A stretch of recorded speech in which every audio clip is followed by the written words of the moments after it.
Maayong gabi sa tanan. Okay. So, ang atong topic karon is all about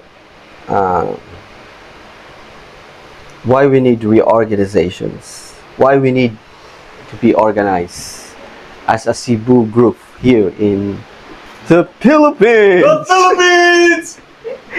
Yeah. We understand according to the chart na we are in the 7 churches na natakaron sa ginatawag nga Laodicean Church. Our church is the last church militant, and because of that, the church is in the Laodicean condition. And according to the inspirations, it says here that the conviction is gaining ground in the world that Seventh-day Adventists are given a trumpet and uncertain sound that they are following in the path of worldlings. It meant to say, the word uncertain sound, dili gina siya makahuman sa bulwaton. Especially, nga pag-sound sa 3 angels message, nga mao may muhuman sa tibok kalibutan.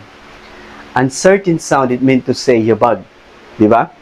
So, kung yabag, dili gid siya ma-appreciate, dili gid siya magkadimao, o di gid mahuman ang bulwaton kung magpabili ni siyang uncertainty. Ay kaning uncertain sound. And because of the uncertain sound, God wants to finish the work because the battle is The Lord's. the Lord's battle. So the Lord's calls, He Himself says, God calls for a revival and reformations. So mismo siya gyud ang nanawagan sa revival and reformations. So kung dili nato ni madala ang revival and reformation sa church, unsa may mahitabo? According to inspirations, God calls for a spiritual revival and spiritual reformations. Unless this take place, those who are lukewarm will continue to grow more abhorrent to the Lord until He will refuse to acknowledge them as His children. I mean to say, sa karon gi-accept sa Ginoo nga ang Seventh-day Adventist is the Church of God. Foolish and wise, gi-accept na sa Ginoo as His church. But time will come that the foolish one or the lukewarm nga nagpabiling nga lukewarm, dili na siya i-recognize, dili na siya i-acknowledge them as His children.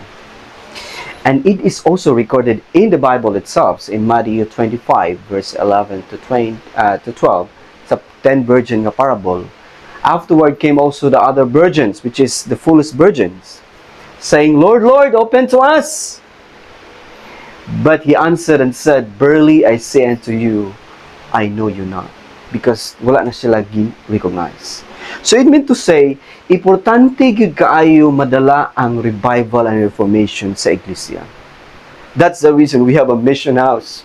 We want to reorganize things in order nga madala gyud ang revival and reformation, aron nga ma-rescue nato ang atong mga kaigsunan sa sulod. Aron nga sa moabot ang panahon, dili sila makamay sa to because we express a love to them. So, importante gyud ang revival and reformations.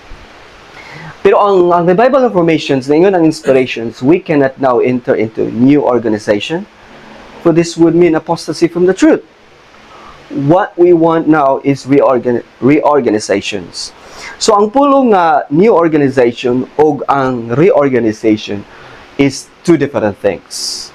So a new organization is kanang muhawa na ka sa iglesia, di na ka mosulod sa iglesia, na maghimo na gyud kag lahi nga grupo nga wala na gyud di na gyud ka mo simba gyud sa iglesia.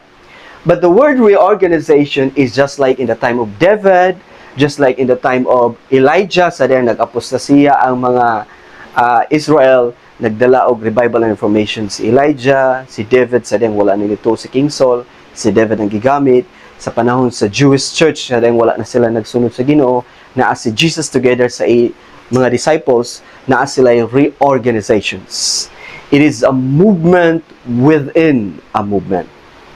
So ang atong movement is not new organization but reorganizations.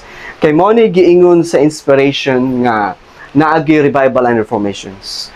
As a revival and reformation must take place under the ministrations of the Holy Spirit, Revival and reformation are two different things. Revival signifies a renewal of spiritual life, a quickening of the powers of mind and heart, and resurrections from the spiritual death. Reformation signifies a reorganizations, a change of ideas. We need to change our ideas.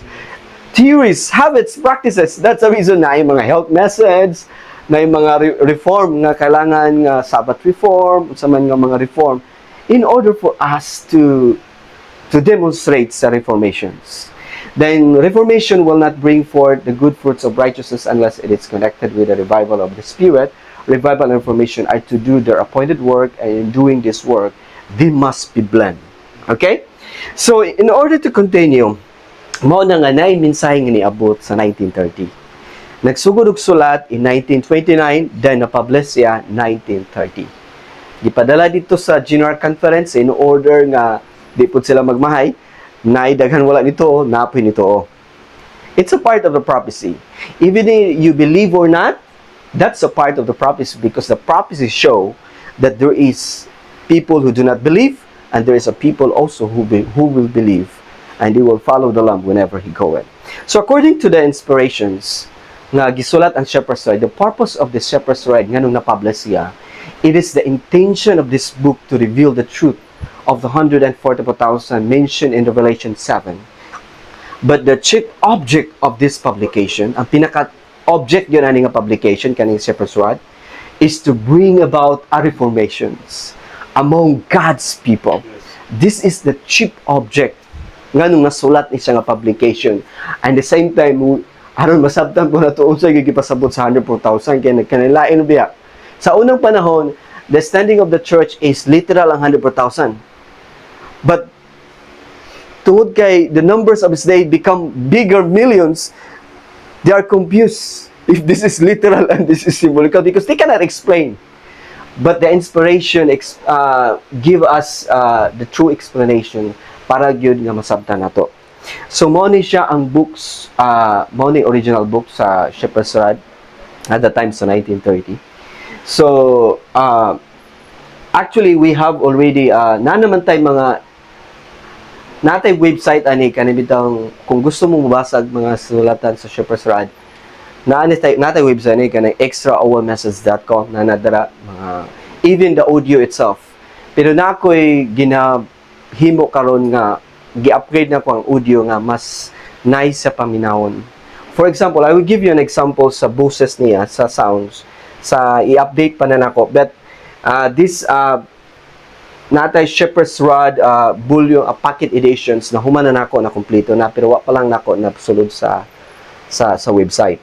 So ang sounds niya is just The like Shepherd's Rod Volume 1 Tract. Copyright 1930-1945 by V.T. Howdeff. All rights reserved. so ingana na iyang boses para it is masabtan gyud ba.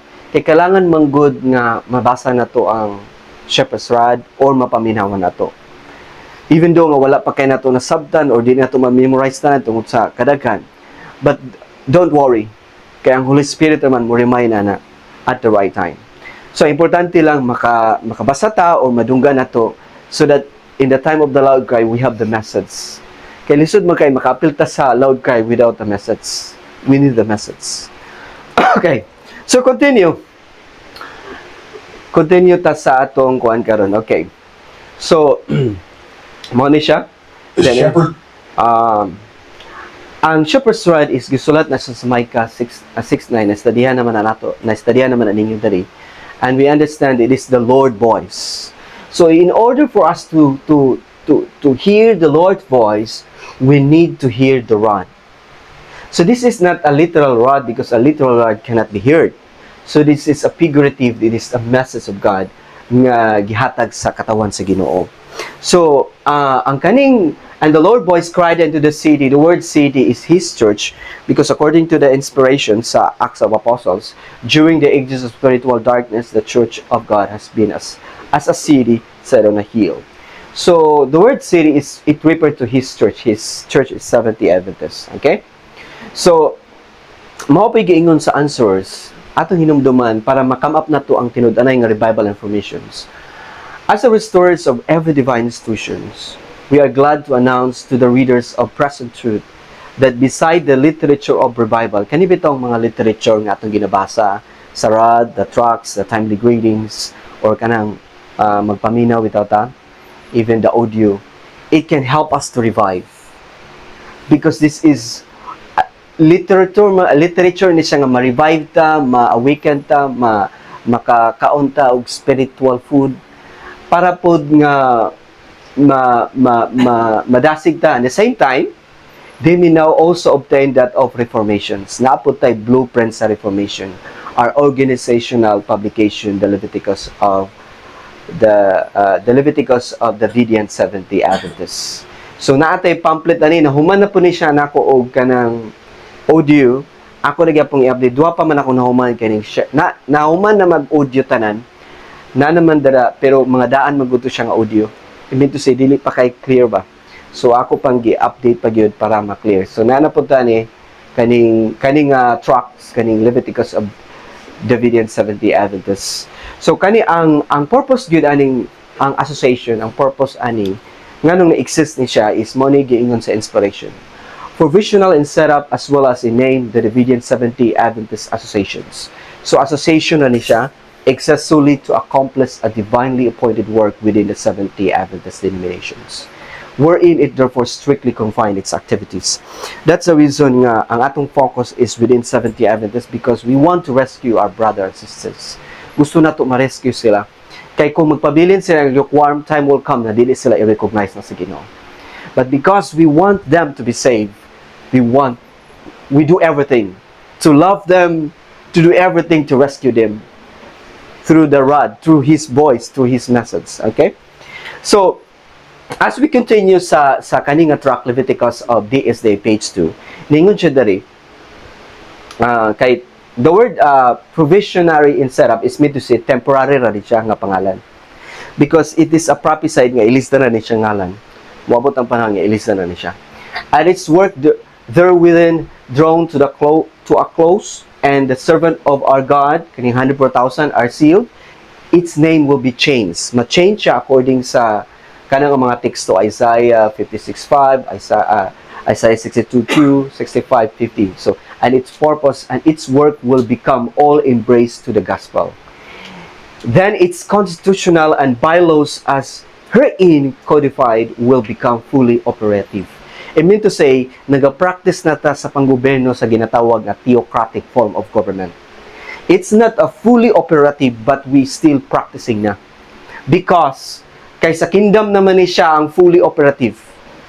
Pero nag-practice na ta because we are under His theocracy, in panggobyerno sa Ginoo ba. That's the reason we have the Ten Commandments because we are under His theocracy. We have prophets because we are under His theocracy. Natay prophets nga si Ellen G. White, na yung mga sulugoon sa Ginoo nga gigamit pod nga kuan because we are following the constitution and bylaws nga gisulat dari sa Leviticus. Kung ato ning subayon ang Leviticus, kaning association, ang purpose gani ani nganong gikuan ni ang Leviticus or structure sa how to reorganize is the object of this association is to bring about among God's people that reformation called for in Testimonies volume 9 page 126 as prerequisite movement to sounding the 11th hour call. And according to the inspiration, yes, kanira gyud, only those who were able to take orders were made free from slavery. It is therefore prerequisite that we learn to take orders if we are receive the seal of God in our foreheads. It mean to say, dili na ta kadawat sa seal, sa silyo, kung dili ta musunod sa order sa Ginoo. That's the reason we are in the training na musunod ta sa order. Because God want us to be a follower. Yes. Following the Lamb whenever He goes. Diba? So as we continue, it says here, as we continue, because we are practicing to follow, the regular officers of these associations, the Davidian 70 associations, shall be a president, kailangan na agi president, a vice president, a secretary, and a treasurers. Because kung walay president, you cannot call regular without a president. Diba? So that's the reason nga ang atong association is a president because we are following the blueprint how to reorganize. Kaya mo manigiingon sa inspirations kung atong balik-balikon sa gisulti kaganina. Katong gisulti kaganina bitaw nga they may now also obtain that Reformation are organizational publication.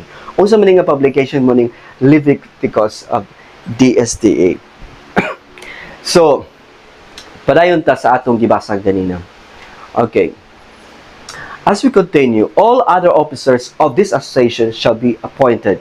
It means to say, there is a vision. We do not have elect. Wala election nga mahitabo. Because all officers of this association shall be appointed. Kaya usahay man good kung may election, mura na tag para bitaw politics, mura na tag ang panggobyerno nato is demokrasya. Ang ato ang panggobyerno is not a democratic form of government. It is a theocratic form of government. Yes. And we are practicing that. And in the kingdom, it is easy to practice fully the things that we already practicing. Yes. Diba? So, and the last slide, because my time is running and God is looking and Brother Dan is looking. It says here, are you growing daily in faith? There's a question mark. Do you see that the just shall live by faith? If you are sure that you have sufficient faith, are you mixing it also with corresponding works? Are you doing all you can to help replenish the earth with sense? Brethren, this question are solemn ones, especially when one contemplates the thoughts that the only way we can really rejoice in God's creation is to have a part in it. It was for this very reason, born of God's everlasting love for men, that caused Him to grant to man so great a part in establishing the world after His righteous order. And the Lord has given us in this day an accurate and reliable blueprint in His 11-hour message, so that none of us need hear or knowing how great a privilege we have to be a true witness of Him in word, deed, and actions. That is taken from the symbolic code from the Shepherd's Rite as well, volume 11, number 6, page 19. Because my time is over, God bless us all. Yes. Yes.